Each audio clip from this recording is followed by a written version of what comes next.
I used to think that LEGO polybags such as this one that offer 2 minifigures were the cheapest way to get official LEGO minifigures for a reasonable price. This costs about $5, so $2.50 each. However, I recently discovered there's a polybag that lets you get minifigures even cheaper than this, believe it or not. And here it is. It's the LEGO Education. It has an official name, but it's not marked anywhere on the polybag. It just says here building toy. It has 20 pieces and it has these parts. We already see what's inside, but let's open it and see the parts in more detail. In this set, we got 16 minifigure parts, as shown here, plus the parts necessary to create a wheelchair. I'm showing the parts in the default configuration according to how the minifigures are suggested to be put together based on the official product images, but of course you can mix and match these any way you like. I will point out that there's 3 regular legs and 1 short legs, so these are not articulatable. And I will point out that of these faces, all of them have alternative expressions, most of them unpleasant except for this one right here. I will also point out that there's no printing at all in this set. No side printing, no printing on the front or back, and no extra pieces either. Starting with the ladies first, we have this one right here with reddish brown hair and this one with black hair and a bob cut that's very reminiscent of Nia. So actually I'll talk about this minifigure first because there's more lore for her. So we see this minifigure or something very similar to it in the LEGO Ludo game, and also we see this exact minifigure in the Alpine Lodge. The headpiece and the hairpiece, of course the clothes are different, but basically it's the same person. And we see very similar minifigures in LEGO City, Chinese New Year, and it looks like this minifigure is a soccer fan as well, so that's very interesting to see. And when you switch to the alternative expression, it's very, very similar to Nia from Ninjago, so that's very, very interesting to see, minus the freckles, of course. The other minifigure is still a minifigure that we have seen before in places like the Natural History Museum, where she works as an employee, although she got a different haircut at this time, so perhaps it is her at a later stage in life. And this minifigure has also appeared in other themes like LEGO City, as well as the BrickLink Designer Program. She's a traveler at the Studgate Station, and a very similar minifigure to her appears in LEGO Monkie Kid also. Moving over to the guys, we see here this guy right here with a very wide smile. If you're wondering why it's this wide, it's because back in the day, LEGO used to make much more expressive minifigures compared to today, and this piece has outlasted many of them, so this piece has been around for around a decade or so. And this guy works at the LEGO store, and he is also a soccer fan, so that's very interesting. Here we see him in just regular plain clothes, maybe on his day off. As for the kid, he is Tommy from the LEGO Ninjago movie with a slightly different haircut, so the exact same figure otherwise, same hair color and so on. And we also see him in some Chinese New Year sets, LEGO City, the BrickLink Designer Program. We see similar minifigures in LEGO Creator as well.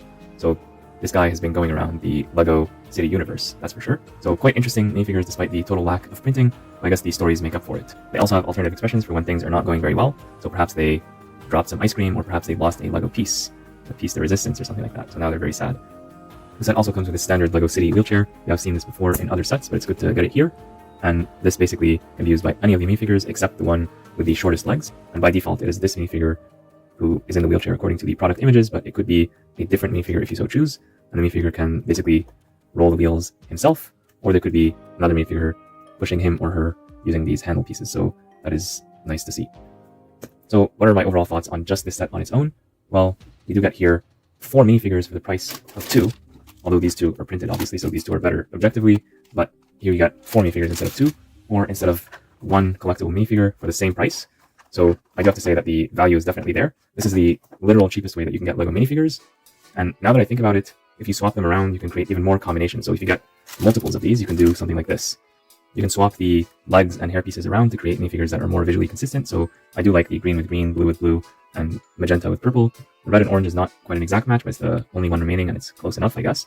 So yeah, I quite like these figures, despite the lack of printing. I think that these are useful additions or enhancements to an existing LEGO City. Let's say you have a big LEGO City with lots of people who want to populate it, make sure that there's a crowd.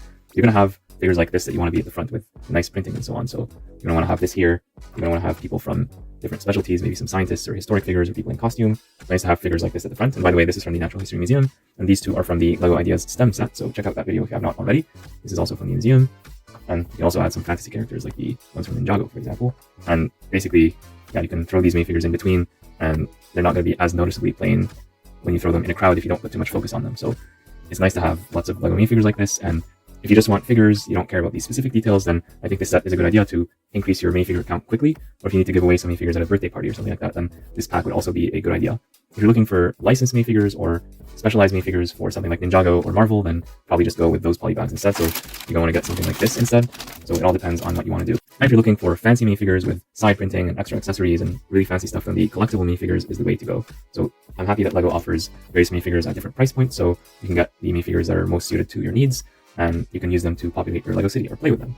And then there's also the customizable minifigures where you can design your own minifigure and order it online. This is the most expensive minifigure out of these in the bunch. And this one I'll do a separate video on. You'll be able to see how I customize my minifigure. Make sure you subscribe so you don't miss it. So thank you so much for tuning in. Be sure to like and subscribe. Let me know what you think in the comments down below. Which one of these minifigures is your favorite and why? And I'll see you all in the next one. Bye for now.